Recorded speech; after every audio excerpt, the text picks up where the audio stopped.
Shalom, salam sejahtera untuk Bapak Ibu sekalian. Kebenaran firman Tuhan saat ini mengangkat tema misteri Allah Tritunggal, kasih yang menuntun kita. Bapak Ibu Saudara yang dikasihi oleh Tuhan Yesus Kristus, cobalah saudara sedikit membayangkan sedang berdiri di tepi pantai pada malam yang sangat pekat, menatap hamparan samudra luas yang seolah tanpa batas. Lalu di atas Anda ada jutaan bintang membentang dalam galaksi yang tak terhitung jumlahnya. Di hadapan kemegahan semesta seperti itu, akal budi manusia seringkali merasa kecil, terbatas, dan dipenuhi rasa takjub. Perasaan takjub yang bercampur dengan keterbatasan inilah yang kerap kali muncul saat kita merenungkan salah satu doktrin paling agung sekaligus paling misterius dalam iman Kristen, yaitu Allah Tritunggal. Bagaimana mungkin satu Allah hadir dalam tiga pribadi? Sebuah pertanyaan yang telah menguji batas logika para teolog dan filsuf selama berabad-abad. Agustinus dari Hippo misalnya, seorang bapak gereja yang agung, pernah berjalan di tepi pantai sambil memikirkan misteri Tritunggal ini. Dia melihat seorang anak kecil yang sibuk menyendok air laut dengan kerang, lalu menuangkannya ke dalam sebuah lubang kecil di pasir. Ketika Agustinus bertanya, apa yang sedang dilakukannya? Anak itu menjawab, aku ingin memindahkan seluruh air laut ini ke dalam lubang ini. Agustinus tersenyum dan menyadari sebuah kebenaran universal, yakni sama mustahilnya memasukkan seluruh samudra raya ke dalam lubang kecil di pasir, sama mustahilnya bagi otak manusia yang terbatas untuk sepenuhnya menampung misteri Allah yang tak terbatas. Namun, mari kita renungkan bersama. Misteri Allah Tritunggal bukanlah sebuah teka-teki logika yang rumit untuk dipecahkan, melainkan sebuah realitas kasih yang rindu untuk dialami. Hari ini, melalui pembacaan Alkitab kita ini, kita diundang bukan untuk sekadar memahami Allah dengan otak kita, melainkan untuk dituntun oleh kasih-Nya yang agung. Kasih dari Allah Tritunggal yang telah ada sebelum dunia dijadikan. Bapak Ibu Saudara yang dikasihi oleh Tuhan, dalam teks Amsal 8, kita diperkenalkan pada figur hikmat yang dipersonifikasikan. Hikmat ini tidak tinggal diam di tempat yang tersembunyi. Ayat 1 sampai ayat 4 melukiskan bagaimana hikmat itu berseru-seru di tempat tinggi, di tepi jalan, dan di pintu-pintu gerbang kota. Hikmat Allah adalah hikmat yang aktif mencari manusia, memanggil kita di tengah hiruk-pikuk kehidupan, dan rindu untuk menuntun langkah kaki kita. Namun, bagian yang paling memukau terdapat pada ayat 22-31. Di sana digambarkan bahwa hikmat ini telah ada bersama-sama dengan Allah sebelum segala abad, sebelum bumi, samudra, dan gunung-gunung diciptakan. Ayat 30 menyatakan, aku ada sertanya sebagai anak kesayangan. Setiap hari aku menjadi kesenangannya dan senantiasa bermain-main di hadapannya. Saudara, dalam perspektif perjanjian baru, khususnya dalam Yohanes 1, kita memahami bahwa hikmat atau firman yang ada bersama-sama dengan Allah sejak purbakala ini menunjuk kepada pribadi kedua Allah Tritunggal, yaitu Yesus Kristus. Sebelum dunia ini dijadikan, sudah ada sebuah relasi yang penuh sukacita, keharmonisan, dan kasih yang meluap-luap antara Allah Bapa, Putra, dan Roh Kudus.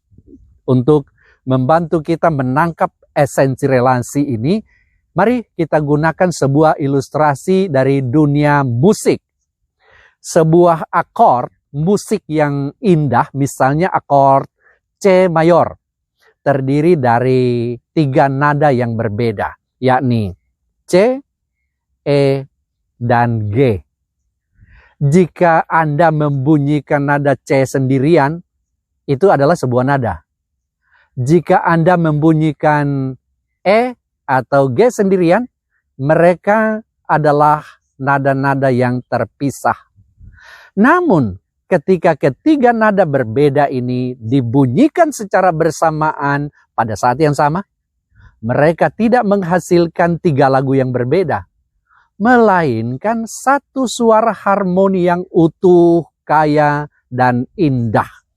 Masing-masing nada mempertahankan identitasnya, tetapi mereka melebur menjadi satu kesatuan yang tidak terpisahkan. Demikian pula lah Allah Tritunggal. Bapa, Putra, dan Roh Kudus adalah 3 pribadi yang berbeda, namun dalam hakikatnya mereka adalah satu Allah. Mereka hidup dalam sebuah tarian kasih yang abadi, yang dalam teologi disebut sebagai perinkoresis, sebuah kondisi saling mendiami, saling mengasihi, dan saling mengisi. Saudara, mengapa Allah yang sudah begitu bahagia dalam relasi Tritunggalnya memilih untuk menciptakan alam semesta dan manusia? Jawabannya adalah karena kasih.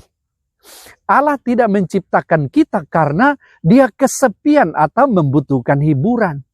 Allah sudah sepenuhnya puas dengan kasih di antara Bapa, Putra, dan Roh Kudus. Namun, karakteristik dasar dari kasih adalah tidak dapat dipendam sendiri.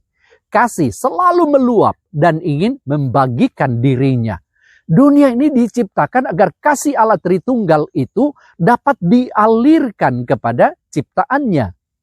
Di Amsal 8 ayat 31 dikatakan, "Aku bermain-main di atas muka buminya, dan anak-anak manusia yang menjadi kesenanganku."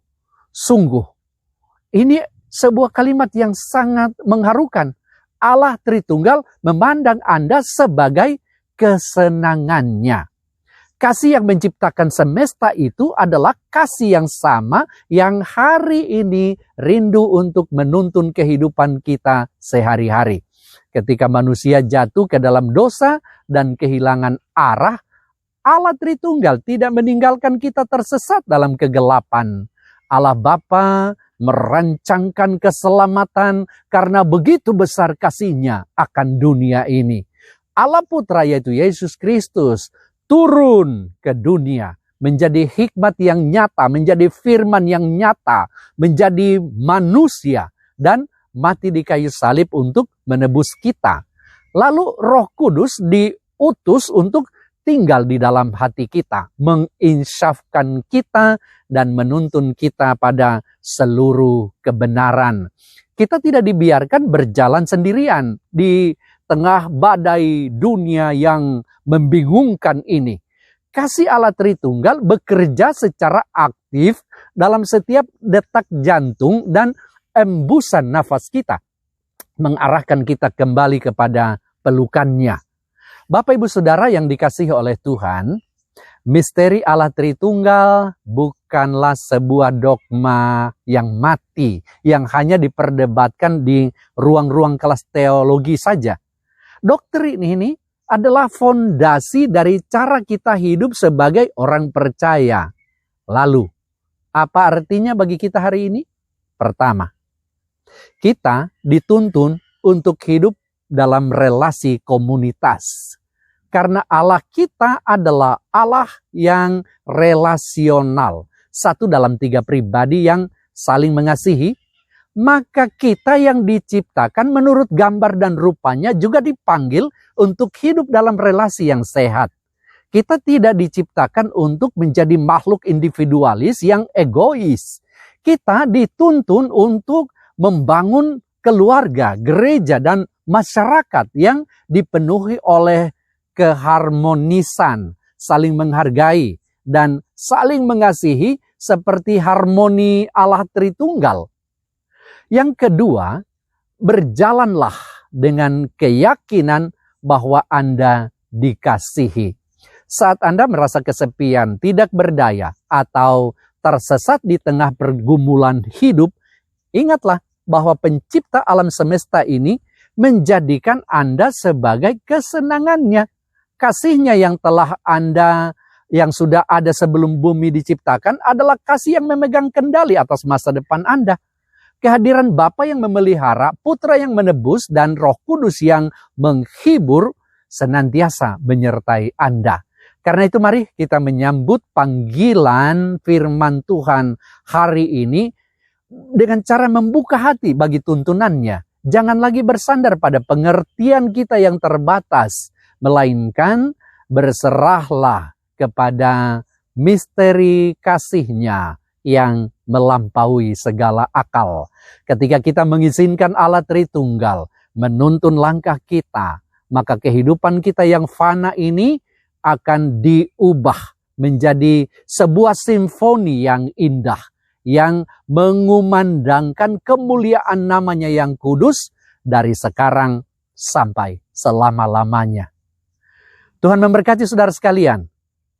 Amin.